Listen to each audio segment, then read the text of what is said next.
Selamat datang di X Undercover. Channel ini merupakan perbincangan antara Dr. Jaya dan Pak Franky yang bertujuan untuk edukasi serta menceritakan pengalaman Dr. Jaya sebagai ahli forensik dan patologi. Sekedar informasi terkait jadwal tayang X Undercover yang akan tayang setiap hari Senin, Rabu, dan Jumat. Maka dari itu, untuk mendukung channel ini agar selalu memberikan tayangan yang informatif dan edukatif, kalian bisa dukung kami dengan cara like, comment, subscribe, dan share. Dan selamat menonton! Nah itu biasanya kadang-kadang gini, kadang-kadang satu benda asing ya kalau masuk sampai ke dalam itu masalahnya dia itu terdiri dari bahan yang adalah bahan yang juga bisa bikin racun. Toksik. Dia bisa bikin keracunan, Franky. Dokter kan jadi ahli forensik nih dok ya. Kan itu bisa ngebedain tuh dok, tangan yang bekas nembak sama bekas nggak nembak. Iya. Katanya ada bubuk mesiunya. Emang kalau kita pakai sarung tangan nggak tembus tuh dok mesiunya? Nggak bakal. Nggak bakal. Itu sebenarnya apa ya? Itu ada dulu ya, ada namanya tes difenilamin, Franky. Difenilamin? Iya, itu bahan kimia yang dipakai buat mendeteksi. Jadi caranya kalau kita habis tembak ya, itu anak peluru itu kan di depan ada anak peluru, ada mesiu. Mesiu kan dipatok, kemudian anak pelurunya lompat, mesiunya itu pasti ada serpian mesiu kan. Pasti kalau kita pegang pistol itu pasti tangan kita kena.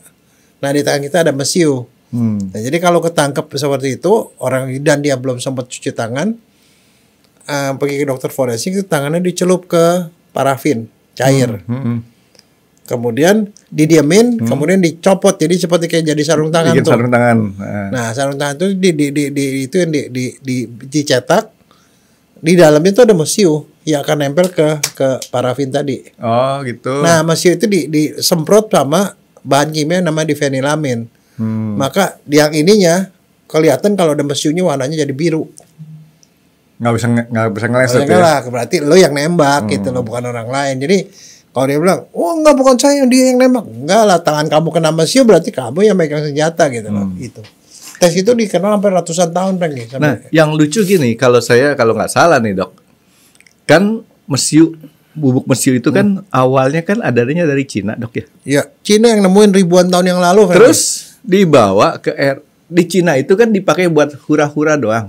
Enggak, dipakai buat perang sejak zaman Genghis Khan. Genghis Khan ya? Genghis Khan tuh udah pakai mesiu. Dia pertama kali pakai mesiu tuh orang Genghis Khan. Oh, saya pikir tadinya itu terus dikembangin ke Eropa. Jadilah meriam segala macam. Enggak ya? Dia yang pakai pertama kali itu Genghis Khan pada zaman dulu. Dipakai buat apa? Buat perang, Franky. Dan satu lagi mereka sebenarnya kenapa? Orang Cina tuh senang sama petasan-petasan kayak gitu loh. Kan kata dokter itu dok, tempo hari kalau pas di Melekat atau Sincia itu kan dipakai buat ngusir monster. Iya. Monster datang nian tuh datang. Wah, dia paling takut sama heboh, suara keras. Dia takut sama warna merah. Maka pada hari tahun baru semuanya merah. Pergi aja ke kelenteng semuanya merah. Pakai lilin warna merah, pakai apa semua merah, baju merah, segala macam. Maka hiasannya sekarang kalau pergi ke mall ya, itu yang jual baju merah banyak sekali, Franky. Ini tapi kebetulan dokternya juga pakai bajunya merah gitu, dok. Ya kebetulan ini soalnya dibeliin. Itu masih saya bukan gara-gara mau itu, tapi ya memang ada yang merah. Karena kalau saya sih bukan apa. Kalau merah itu mencorong. Dari segi kamera itu eye catching mereka. Itu aja sebenarnya bukan apa-apa. Kalau bawahnya buat nangkutin monster bukan. Kalau bawahnya pakai celana panjang putih tinggal dikerek, dok. Jadi bener. Dok, jadi sekarang kalau saya mau tanya nih, dok, mesiu yang ada di peluru di situ. Itu kan kira-kira mirip aja, dok, dengan petasan. Petasan juga kan bubuk hitam sama. Gitu kan? Nah, prinsip kerjanya juga kan mirip juga nih, dok. Ya. Dokter waktu kecil itu kan kita masih dibolehin pasang petasan. Oh boleh, petasan janhui segala itu sudah gitu ada nama petasan cabai rawit, tahu nggak? Iya. Yang petasan kecil-kecil tapi suaranya keras tuh, tuak. Nah janhui itu dijelasin dulu dok. Ini dokter kan generasi kolonial katanya. Janhui sekarang udah nggak ada lagi. Ya, tapi sekarang begini, saya mau ngetes nih kamu tuh udah tua belum, Becky? Belum. Dulu pernah kecil kan? Waktu kecil petasan segede apa coba? Banyak orang yang nggak tahu petasan apaan, Frank. Petasan ada banyak kelasnya nih dok ya. Ada petasan banting. Ya, bentuknya bulat. Itu dari batu kadang-kadang dok. Warnanya putih. Ada petasan batu, petasan banting tuh bulat Dari kertas. kertas isinya. Kalau kita Warnanya lemparin meledaknya kencengnya sama. Wah, Wah. gitu kan. Atau petasan batu tuh batu biasa, batu kali dibubukin sama mesiu yang kalau kena itu kletek gitu. Oh. Yang terus agak yang petasan bakar nih dok. Ya, Yang kecil itu petasan cabai rawit. ya, warnanya Ada yang merah, Kebanyakan sih. merah. Ya dok ya. Itu bisa dijualnya sekotak tuh. nih panjangnya segini nih. Ya kira-kira 3 cm lah 3 dok. cm. Diameternya paling 3/4 cm ya. Diameter sekitar 3 milian deh dok. Ya, Ya, kecil. kita lemparin gitu, dar. Jadi enaknya gini nih, dinyalain ujungnya lempar. Dua. Pakai ada 2 macam, pakai apa? Obat nyamuk atau pakai rokok, Ya. ya. Yang agak tinggian lagi mercon, gedean. Tapi begini sebenarnya ini adu ini Frankie. Adu jago. Orang yang jago itu gini sampai dia udah deket baru dilempar. Iya, itu. Tapi kalau yang dia kurang refleksnya, meledak di tangan, tangannya bengkak. Nah itu kan itu seni. Sedih. Seninya tuh kita adu berani. Dibakar, tunggu, lempar, baru dor gitu kan. Kalau yang memang nggak biasa, bukan profesional yang itu asal sekedar itu begitu kena langsung lempar, Ya. gitu kan. Nah, terus ada mercon. Mercon tuh boleh ada yang sampai segede gini nih dok, ada yang segede gini, bahkan ada yang dia bikinnya segede kaleng biskuit kongguan. Namanya itu mercon botol. Nah, gede banget Dan itu kertas semua tuh kertas. Dan itu kalau meledak, getarannya lumayan gede.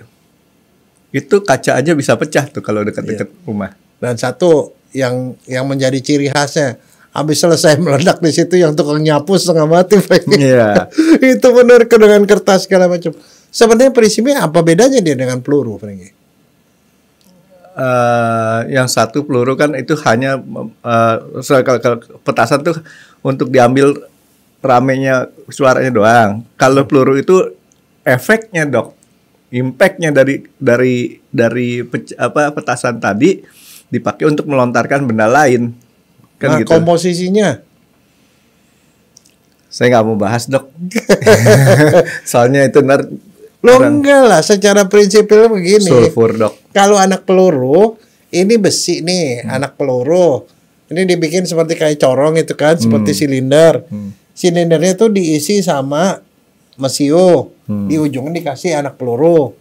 Di bagian pantat itu di besi dipatuk tuk gitu pada waktu sama kita nembak gitu. Dipatuk, mesiunya meledak, anak pelurunya lompat. Yeah. Jadi efeknya itu efek anak peluru. Tapi kalau petasan, ini diisinya itu bukan dengan besi. Kan itu kan dari besi semua. Yeah. Ini dari kertas, melingkar. Diisi mesiu, di bagian pantatnya ditaruhnya sama lempung kan. Itu dikasih sumbu. Nah dia meledaknya itu gara-gara sumbunya kebakar, mesiu kebakar dia meledak, kertasnya keberantakan. Kan begitu. Ya. Kalau granat Sama. bukan. Cuman Beda. dia Kalau punya granat dalamnya, itu dia bulat, besi, dalamnya di itu dalamnya mesiu. Nah, iya, dalamnya itu yang dia mencar, duer sama bodinya. Ya, tapi dia mencari gara-gara sumbunya ditarik. Kita cuman ganti dia punya kertasnya jadi benda lain yang lebih padat. Besi. Dok. Besi dia. Kalau granat tuh besi lagi. Besi. Jadi kalau meledak besi-besinya meledak, efeknya itu jadi Itu hebat. ngeri, gitu. Dok. Iya kan? Tapi dia dipicu oleh tarikan dari kuncinya itu kan. Iya. Begitu ditarik, ininya meledak, besinya mencar. Kalau granat mencar ke segala arah, kalau peluru ke depan, kalau petasan ke samping, tapi yang pecah itu kertas. Itu bisa dok. Nah, Nggak usah capek saya ngejelasin. enggak, tapi begini, saya tuh waktu saya kecil ya, kecil itu di Jakarta itu kan namanya tahun baru Imlek atau tahun baru 1 Januari lah, 1 Januari juga sama. Itu di rumah saya di daerah Senen, itu ada 2 keluarga. keluarga kaya. Kekayaan tuh dinilai antara lain tuh dengan petasan, Frankie. Kan petasan renceng tuh, Dok. Ya, petasan renceng. Nah. Yang bukan cabai rawit, yang petasan renceng yang petasannya kira-kira setengah jari tangan gitu ya. Pakai bambu kita taruh ke atas, sudut dari udah bawah. gitu tuh panjang bisa ratusan meter itu bisa digerek gitu terus panjang. Dia Bisa meledak. meteran. Dok. Mereka adu kayanya dengan cara itu, Frankie. Dua keluarga tuh kaya tuh ya. Pasang petasan begitu. Teng jam 2 malam pasang petasan. Terus adu lama. Siapa yang paling lama itu yang paling kaya, Frankie. Dan dua-dua tuh nggak tahu berapa panjang masing-masing ya. Kita juga nggak tahu. Kita diseneng aja sana meledak sini meledak. Gitu. Udah selesai diakhiri dengan apa? Pemasangan janwe, kembang api. Tapi kembang apinya bagus. Kembang api janwe itu ada berapa macam? Kembang api atau janwe, coba kamu sebutin. Apa yang kamu kenal? Seperti apa? Janwe itu kalau sekarang dikenalnya hampir sama kayak kembang api. Cuman kalau kembang api itu kita pegang, terus kembang apinya melejit ke atas. Ke atas terus keluar api. Kalau bentuk apinya juga macam-macam kan? Macam-macam. Itu udah teknologi kan. Kalau janwe itu ada lidi, di atasnya tuh ada semacam roket. Dipasang, meledak. Itu lidinya tuh sebenarnya cuma buat pengarah doang, Dok, supaya dia ke atas gitu kan. Meledaknya di atas. Nah, tapi nanti meledaknya pun bentuknya beda-beda tuh. Ada yang melintir begitu muter. Ada yang seperti kayak hujan. Ada yang bentuknya apa macam-macam lah. Tapi sekarang udah nggak boleh lagi, Dok. Hah? Sekarang udah nggak boleh lagi Karena kecuali kenapa? kembang api. Ya, sekarang kenapa? Kembang api yang sederhana seperti janwe sederhana gitu loh kan. Kembang api aja dipakai buat tawuran sekarang, Dok. Apalagi kalau zaman dulu pakai petasan. Karena setiap kali ada begitu kan yang bikin produksi kan di sekitar Jakarta tuh. Kebakaran, Frankie. Dokter tahu daerah yang mana yang paling banyak zaman dulu, Dok? Tangerang, Bekasi, Parung. Ya sekitar Jakarta itu sekarang jadi perumahan, Dok. Dan itu setiap kali Lebaran atau Tahun Baru kebakaran, Frankie, meledak, kebakaran dan itu sering kejadian. Dan kedua, ya saya aja pernah nih, Dok. Biasa kayak yang tadi dokter bilang, petasan cabai rawit kita giniin kena tangan, bengkak. Nah, sakitnya sih bukan, ya lumayan sakit, tapi yang lebih sakit tuh sakitnya di sini, Dok. Malu sama teman-teman. Nah, yang menarik buat saya ini kan sekarang ini kan semacam luka, Dok ya. Iya. Itu sebenarnya yang terjadi apa sih, Dok? Kalau kita meledak di tangan gitu, dan itu kan boleh dibilang kecil ya, Dok ya. Dia punya ledakannya. Kalau ledakan yang besar ini bisa buntung nih, Dok. Oh iya. Nah, itu kalau kena cabai rawit meledak di sini, ini apa yang terjadi, Dok? Kenapa kita kemudian kok perih banget?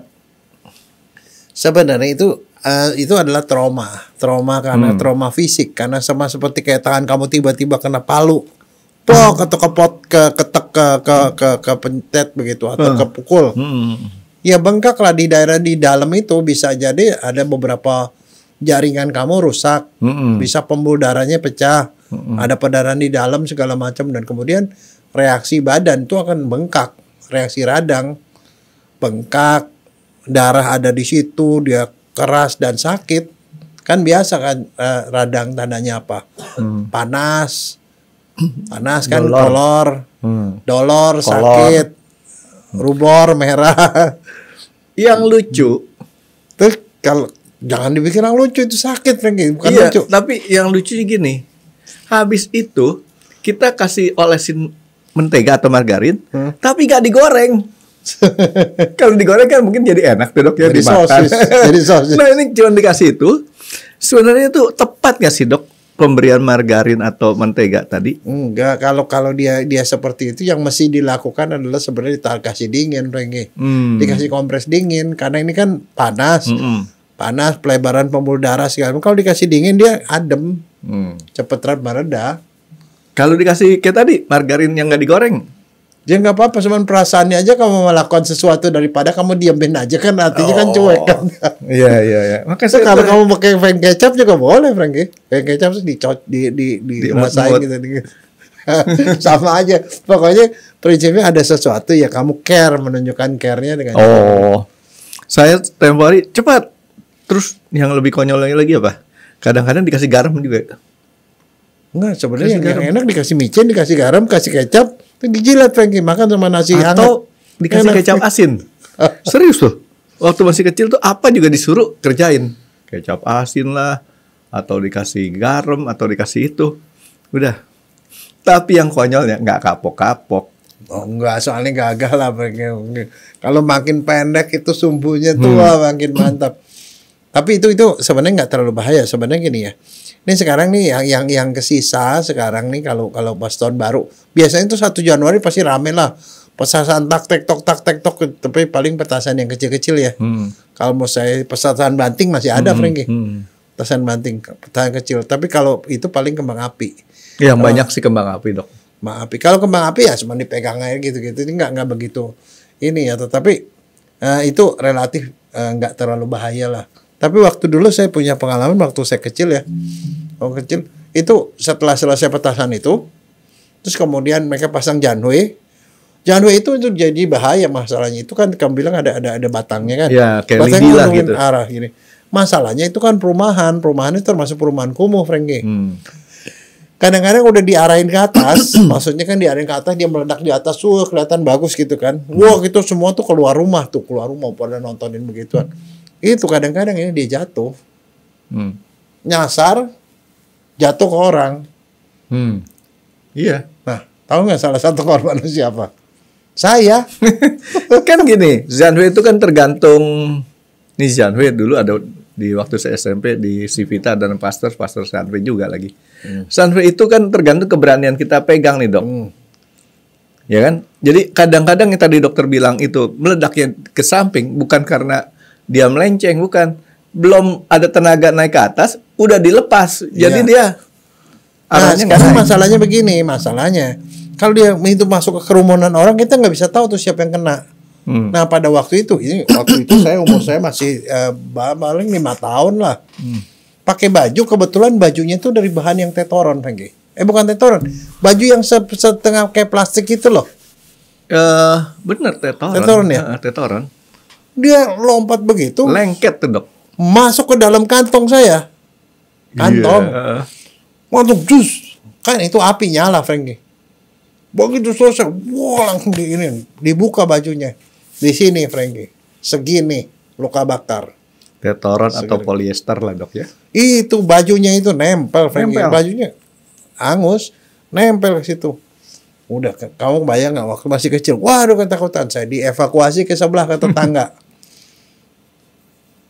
Waktu itu saya nggak tahu ya, tapi pada waktu itu mungkin dokter juga nggak terlalu banyak ya. Sama tetangga saya itu dibersihin lukanya. Pada waktu itu juga nggak ada betadine apa lah, saya nggak tahu apa. Terus dikasih bubuk itu, obat merah. sulfatilamid, bubuk itu bubuk kapsul, kapsul sulfa, dibuka di situ. Sampai 1 minggu nih Frankie sampai kering. Habis itu sampai kemudian sampai saya SMP itu masih kelihatan ada bekas. Seperti kayak jaringan, bukan jaringan parut sih, pokoknya ada bekasnya gitu loh. Mengkilat. Iya, agak hilang di situ jaringan kulitnya. Tapi sekarang sih udah nggak ada. Tapi maksudnya saya, kembang api juga punya potensi yang sama. Jangan main-main kalau misalnya kita punya kembang api dan segala macam, main-main kemudian Jangan diarahin ke iseng yang diarahin ke orang apa segala macam, itu jangan. Yang sebenarnya lebih aman megang kembang api jauh-jauh dari badan. Atau kembang api digantung-gantung gitu diituin atau apalah. Ya kan repotnya sekarang kembang api dipakai alat buat tawuran, Dan senjata buat satu, tawuran. Frankie, kenapa dia dilarang? Selain itu dia bisa kebakaran, bisa meledak, apalagi. Sejak kita dilarang, sejak ada orang-orang itu yang karena terorisme itu dia membuat alat peledak sendiri. Dan bahannya itu adalah barang yang sama, mesiu, Frankie. Mesiu itu bisa dibikin jadi peledak macam-macam. Tanpa adanya mesiu aja mereka bisa bikin peledak yang namanya bom molotov segala macam. Dari apa yang ada, apalagi kalau ada mesiu. Potensi untuk dipakai untuk sesuatu kejahatan. Itu loh masalahnya. Tapi sekarang masalahnya begini. Tadi kan kalau dia kembang meledak, tangan semua merah, sakit, ya kita makan obat anti sakit aja. Kalau ada begini ya kita bisa ngasih apapun. Tapi kalau menurut saya, kalau mau dikasih ya kasih, ya jangan barang-barang yang kotor lah. Kasih kalau misalnya mau dikasih odol supaya adem, atau dikasih apalah, misalnya betadine atau apa, boleh aja. Jadi artinya sebenarnya di sini nggak cocok dikasih margarin nih, Dok ya? Enggak, dikasih paling kalau menurut saya kalau mau Kasih es. dikasih es. Kita bungkus pakai es. Itu yang terjadi di sini, pembuluh darah pada Melebar. Jadi kita sempitin dengan cara ya kita kasih es.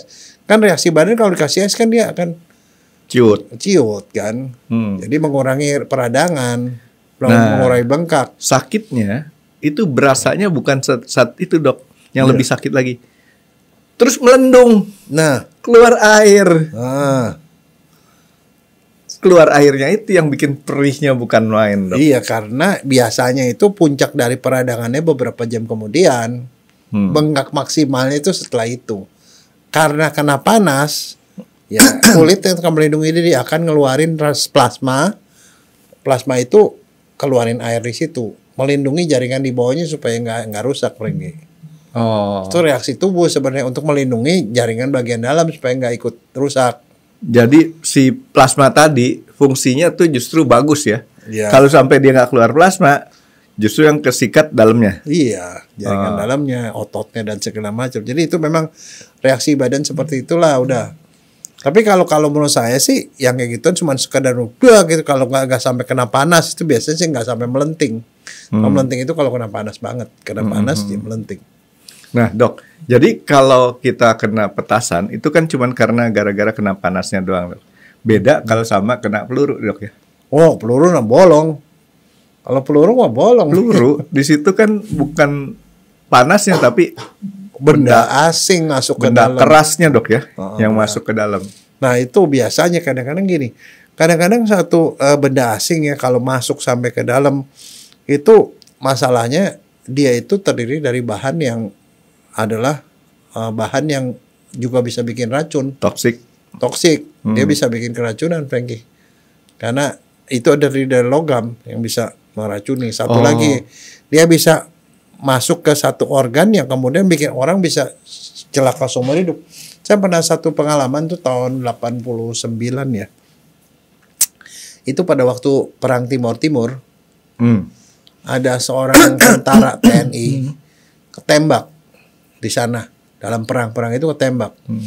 Terus pada waktu itu di operasi sembuh dia, artinya dia bisa selamat operasi, dia operasi selamat, tapi rupanya dia selamat hidupnya, tapi rupanya ada sesuatu yang kesisa di dalam. Dia itu tentara anak peluru yang kemudian membuat dia saban kali dia menapak kaki sakit. Tapi kayak orang HNP gitu loh. Sakit-sakit sampai dia gak bisa lari, Frankie. Kebayang gak seorang tentara yang setelah kemudian dia ditarik ke Jakarta, dia gak bisa ngapa-ngapain.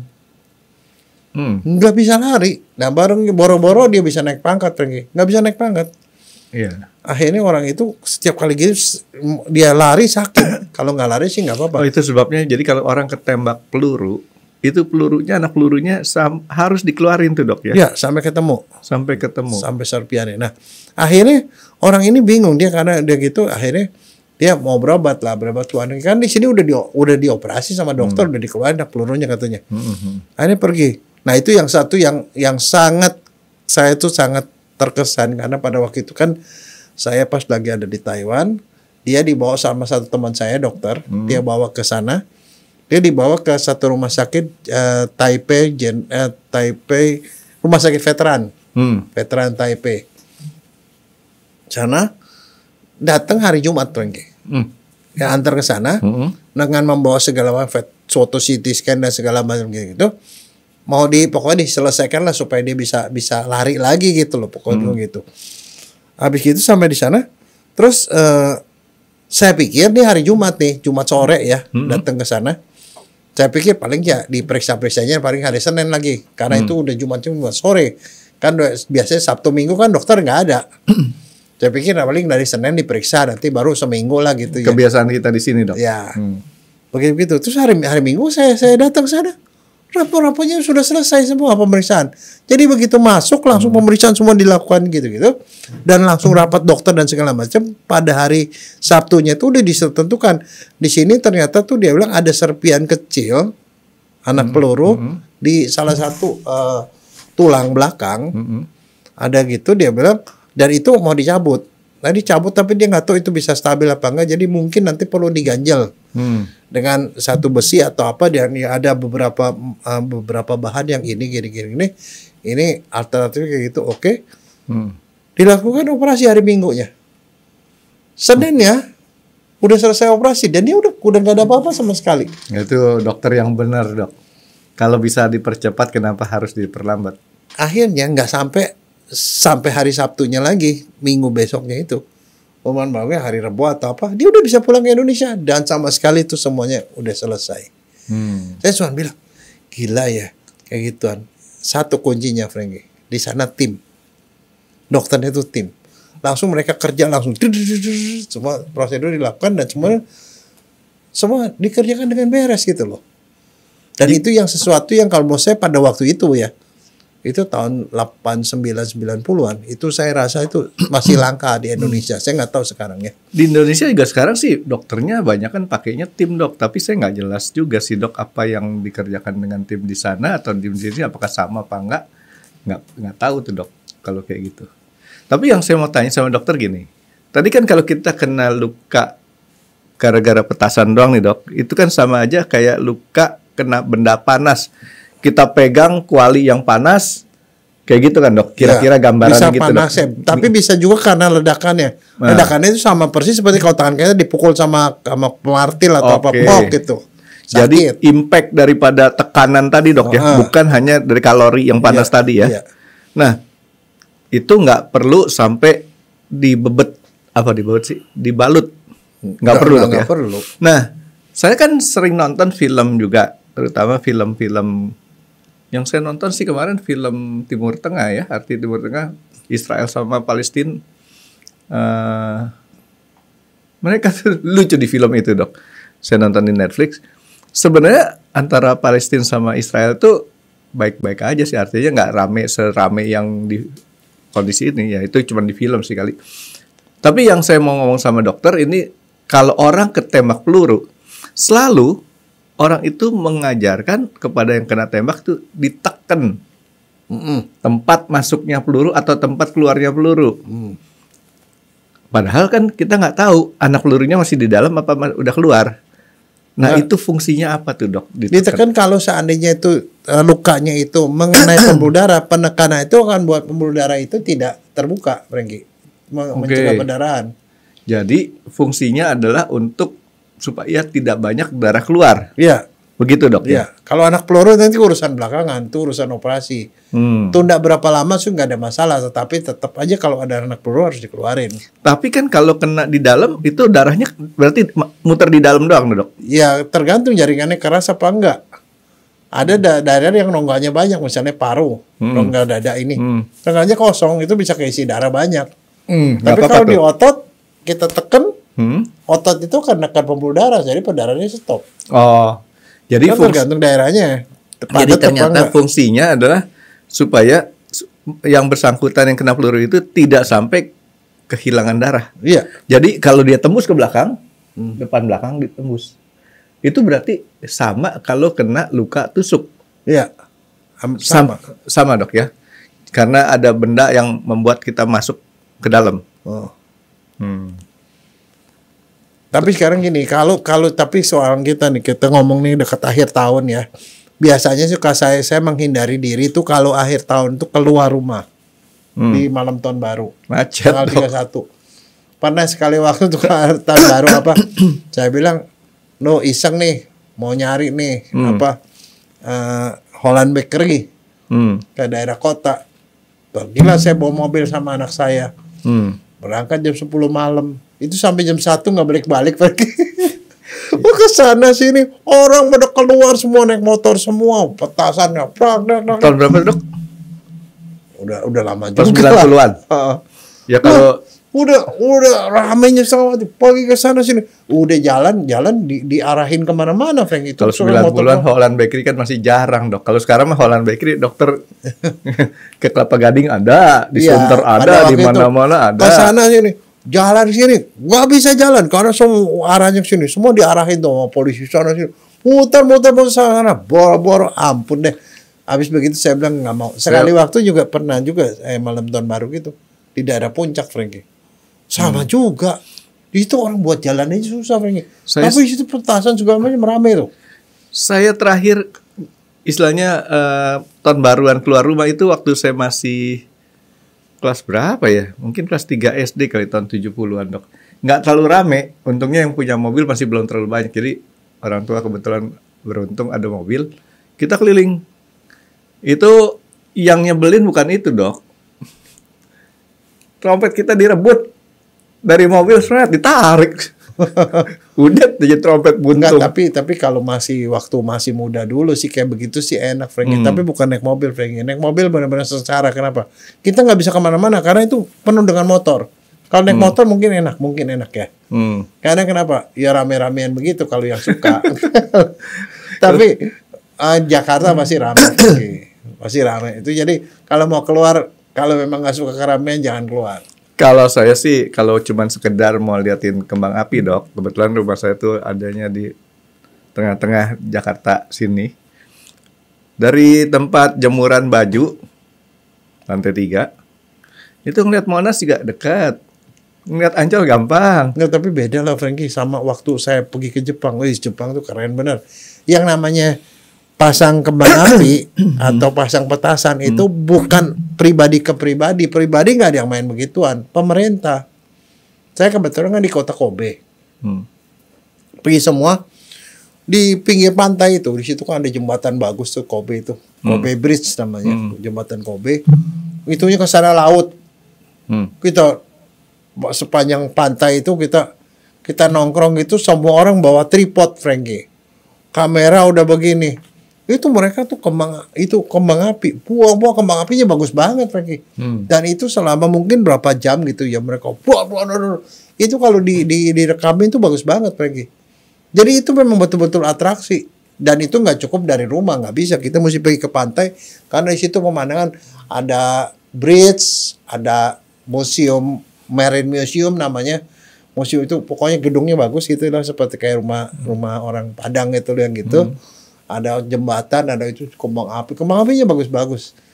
Itu memang buat fotografi. Dan kalau menurut saya, kalau buat kita sih, kalau yang udah tua, yang udah nggak seneng gitu-gitu, yang mendingan nonton TV aja, Frankie. Karena itu bilang, Dok, di TV lebih komplit, Dok. Itu dari seluruh dunia, Frankie. Di sini kembang apinya kayak di Cina. Tapi yang paling bagus dari Cina, Frankie. Dari Cina itu selalu bagus tahun baru. Mereka ada keluar naga segala itu pakai drone sekarang, Dok. Iya. Jadi ada naga keluar gitu. Jadi mana-mana kembang apinya itu bukan kembang api yang biasa-biasa gitu. Nah, Dok, balik kepada luka karena ledakan nih, Dok. Nah, sekarang, Dok, ya, luka karena ledakan kan yang paling ngeri ini, Dok, ya. Kalau kulit sih tangan ya sejelek-jeleknya, kalau petasannya nggak gede-gede banget nggak sampai putus lah, Dok, ya. Tapi kan petasan nggak usah gede-gede banget kalau kenanya deket-deket sini nih, Dok. Deket kuping. Kan ada yang iseng kadang-kadang, Dok. Dulu ya lebih parah lagi, ditaruh di sini, ada yang kadang-kadang lebih iseng dimasukin tuh, Dok. Atau deket kena mata. Nah, sebaiknya apa tuh, Dok, yang kita kerjain kalau misalkan kalau udah dekat-dekat yang kayak begitu-begituan, mendingan habis begitu langsung dievakuasi ke rumah sakit lah. Emergensinya kita ngerjain apa? Udah nggak ada. Nggak usah diapa-apain, bawa ke rumah sakit aja. Oke. Jadi artinya kan kalau misalkan kayak tadi gini, kita masih bisa kita tanganin sendiri. Tapi kalau sekarang gini, jangan yang gitu. Kalau udah kena kuping, dekat mata, udah ke rumah sakit deh. Jangan diapa-apain justru. Tapi kalau misalnya luka bakar di luar seperti ini, apa yang mesti dilakukan? Pertama sih pesannya jangan dikasih apa-apa.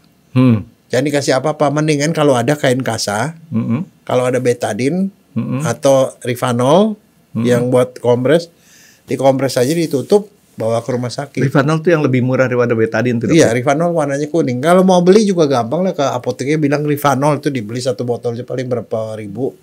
10.000-an. Ya itu dikompres, taruh situ, tutup sama kain kasa, udah dibawa ke rumah sakit. Tuhan gitu aja, jangan diapa-apain, jangan dikasih bumbu-bumbu macam-macam. Kecuali kalau jalanan tuh memang macet-macet nggak bisa diapa-apain, ya udah dikompres aja. Karena prinsipnya kalau luka bakar seperti itu, kalau dikompres begitu dingin kan, Nanti kompresnya dibuka, kalau udah kering diganti lagi kompres yang baru lagi, gitu aja sampai nanti saatnya bisa dibawa ke rumah sakit. Jadi artinya jangan terbalik dok, yang nggak urgent ke rumah sakit kita bisa tanganin sendiri, kita bawa ke rumah sakit, dan nggak perlu yang harusnya kita biarin langsung kita bawa rumah sakit, kita sok tahu. Ya. Dikasih bumbu-bumbu kalau kata dokter bilang. Iyalah, dikasih bumbu, kasih kecap lah, dikasih margarin lah. Ini dok, kalau misalnya terjadi pengang di sini nih dok, itu sebenarnya bisa sampai ngerusak dalam nggak sih dok? Nah, bisa, gendang telinganya bisa pecah. Kalau misalnya suara yang keras gitu, puang, bisa gendang telinga pecah. Kalau telinga pecah sebenarnya juga nggak ada masalah, nanti bisa nyambung juga. Bisa nutup lagi. Ya, bisa, tapi tetap harus berobat ke dokter THT lah. Tapi pokoknya prinsipnya jangan dikasih bumbu yang macam-macam, karena itu kan potensi kita nggak tahu kebersihannya, nanti tahu-tahu malah infeksi. Apalagi bumbu kuning dok ya. Iya. Kalau bumbu kuning adanya di Bogor. Jimbaran dok. Di Bogor nggak ada. Soto sop kuning, soto kuning. Di Bogor soto sop kuning. Kalau di Jimbaran bumbu kuning itu buat dibakar. Tapi pokoknya prinsipnya itu ya. Kalau ada luka basah, itu kan kalau luka bakar kan biasanya basah. Basah lawan basah. Basah lawan basah. Ya, jadi kalau dikasih kompres, kompresnya bisa kompres betadin, bisa kompres rivanol, kompres. Kalau udah kering dicopot, kasih yang baru lagi, tempel lagi, pokoknya gitu. Nanti sampai dia kering, kalau udah kering baru kasih salep. Orang suka salah. Yang basah dikasih salep tuh dianggapnya kering, Franky. Kalau basah sama salepnya itu nggak bakal nempel juga, percuma. Kan dia keluar air kan. Itu reaksi tubuh ngeluarin air. Yang mesti dilakukan tubuh ngeluarin air, airnya diserap sama kompres. Itu. Tapi kalau airnya udah habis, udah itu baru dikasih salep. Nanti urusan belakangan tuh salep mah. Jangan dibalik pokoknya ya dok ya. Terus gitu. Kalau misalkan dia punya cabai rawit nih dok, si cabai rawitnya tadi kemudian menyerang, yang paling berbahaya itu misalnya kaki, kan sering juga kena kaki. Ya. Pokoknya prinsipnya kalau lukanya nggak sampai, yang namanya nggak sampai luka terbuka, luka terbuka kan, kalau luka terbuka yang mesti dilakukan apa? Kan jangan sampai berdarah kan? Ya lukanya harus diikat. Dibungkus sama kain kasa terus diikat, udah gitu aja. Kompres kayak tadi dokter bilang. Iya. Diikat. Kalau berdarah ya mesti ditekan. Kalau nggak berdarah ya udah cuma dikompres aja gitu loh. Tekan. Iya. Nanti kalau misalnya dia berdarah terus ya udah mesti ke dokter, mesti dijahit berarti. Gara-gara itu mesti dijahit. Iyalah, kalau dia robeknya cukup besar harus dijahit. Mungkin 1 atau 2 jahitan ya, itu makanya harus masuk UGD. Nah sekarang gimana caranya kalau misalnya di rumah ada kejadian gitu, jalanan pada macet segala macam, bagaimana caranya kamu bisa membawa dia ke situ? Bawanya pakai motor, Franky. Pakai motor. Tapi kalau misalnya Anda memungkinkan, ya panggil ambulan dari rumah sakit. Dok. Ambulan rumah sakit tuh dia bisa nembus keramaian, Franky. Dok, ini berandai-andai nih dok. Kan kita tahu kalau di luar negeri itu kan kalau luka dijahitnya tuh belum tentu pakai jahitan beneran, kadang-kadang di staples. Sumpama kita nih dok, staples juga jahit beneran, Franky. Jangan kamu bilang staples. Ya maksudnya nggak pakai benang. Oh iya. Pakai staples. Nah sekarang saya mau tanya sama dokter, untuk menutup luka itu kita nggak bisa ngejahit kan dok? Staples juga nggak berani. Sekarang kita punya cuma lakban. Bisa nggak kita lakban tuh dok? Bisa kalau jaraknya itunya, kalau lukanya jaraknya nggak terlalu jauh, ditempel begini, di lakban bisa. Pokoknya prinsipnya kalau luka yang penting lukanya dibersihin dulu. Kalau lukanya udah dibersihin, bersihin pakai apa? Pakai betadin lah. Betadin ya. Nggak cukup pakai air minuman yang bersih, air botol gitu. Nggak, mendingan betadin. Betadin kan anti kuman. Oke. Setelah betadin, setelah itu dia dirapetin. Asal dia bisa diposisikan rapat terus begini, dia akan nyambung sendiri, Franky. Dalam waktu 3 sampai 5 hari dia akan nyambung. Sebenarnya fungsinya ngejahit itu adalah membuat dia nempel.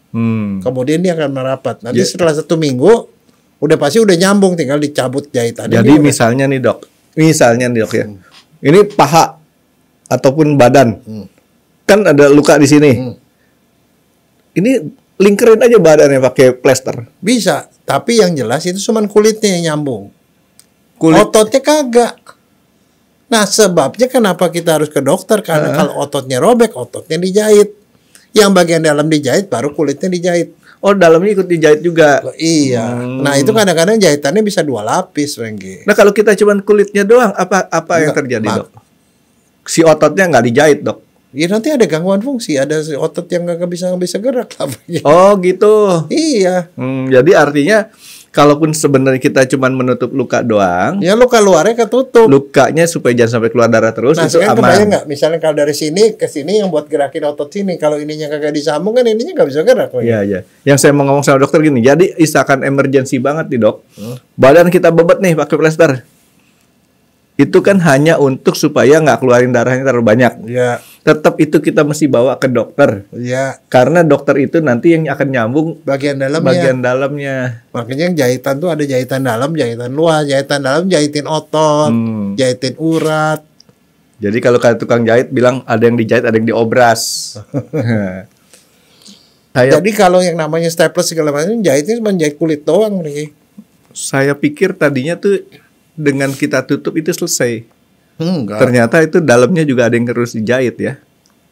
Harus ada, kadang-kadang ada yang perlu harus dijahit, Dok ya. Tapi kalau perut, Nah kalau di perut lebih lagi, karena di perut tuh ada dinding dalam.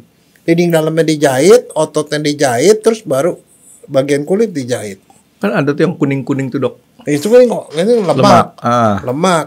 Jadi di bagian dalam tuh ada selaput. Selaputnya dijahit dulu. Habis itu ada ototnya dijahit. Habis itu baru yang kuning itu dijahit, baru kulit dijahit. Lapisannya banyak, Franky.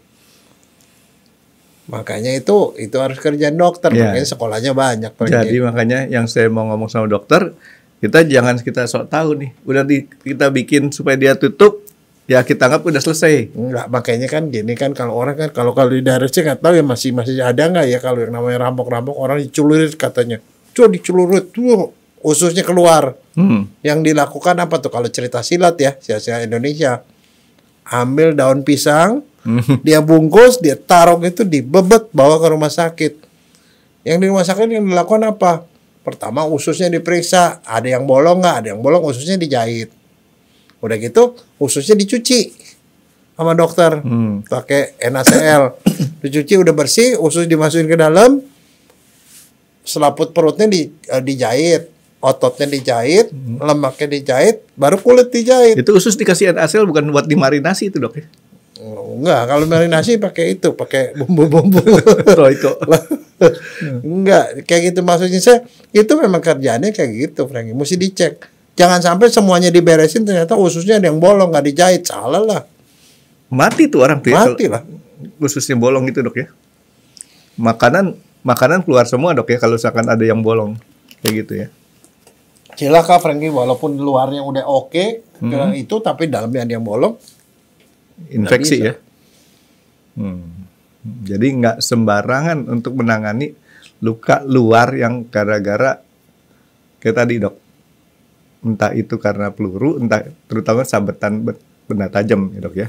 Yang kita bisa kerjakan cuman menahan supaya luka itu jangan sampai banyak keluarin darah. Ya, model dulu kalau yang namanya petasan botol itu juga bisa bikin luka yang parah loh.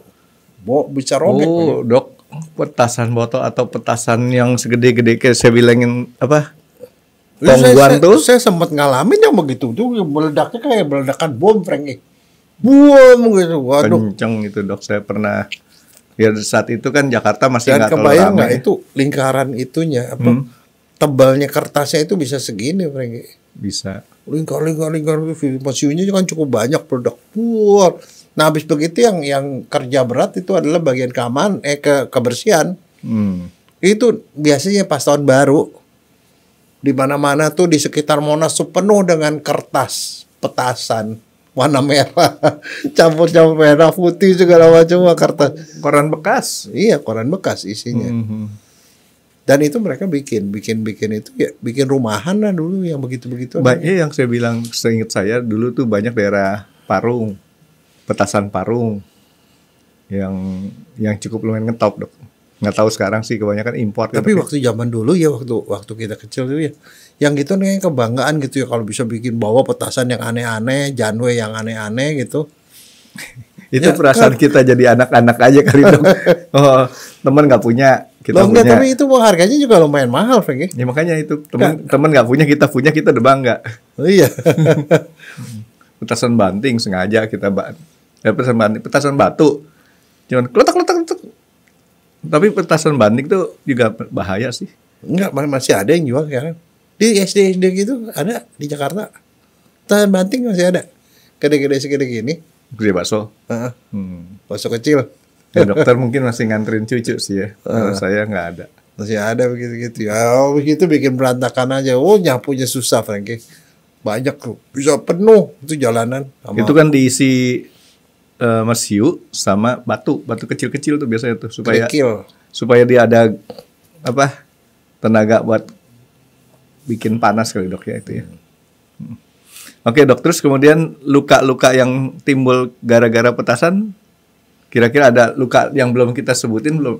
Ya enggak sih lah, rata-rata cuma begitu, tapi nggak sampai luka terbuka, tapi luka bakar mungkin. Makanya saya bilang kalau luka bakar dia keluar air gitu ya dikompres harusnya. Tapi kalau yang cuman gara-gara panas-panas begini yang dibikin itu aja diademin. Yang paling enak sih sebenarnya nggak terlalu itu ya pakai odol. Odol nggak ada masalah karena odol tuh lumayan steril ya. Dan diadem juga. Yang mengandung fluoride. Nggak usah. Ntar mengkilap lagi. Kan siapa tahu dok. Masa cuma gigi doang yang dikasih fluoride. Itu luka juga dikasih odol Ya, fluoride. nggak, pokoknya yang penting ini udah akhir tahun ya. Kita ya buat teman-teman ya selamat tahun baru ya. Semoga tahun depan kita lebih baik lagi dari sekarang, lebih sehat, lebih sejahtera dan negara kita aman-aman aja, itu aja sih harapannya. Iya, amin dok. Dan ya apalagi dok yang jelas sih katanya nih dok. Ya, 2025 itu penuh tantangan. ya karena naik 12% Nggak, makanya dok kalau penuh tantangan kita jangan nantang-nantangin dok. Gitu. Oke dok, kalau gak ada yang ditambahin lagi, kita makan lagi dok. Ya. Terima kasih sudah menonton X Undercover. Jangan lupa like, comment, dan subscribe. Dan ditunggu ya video-video kami selanjutnya. Nah, buat kalian, jika ada pertanyaan untuk Dr. Jaya, boleh banget komen di bawah. See you guys!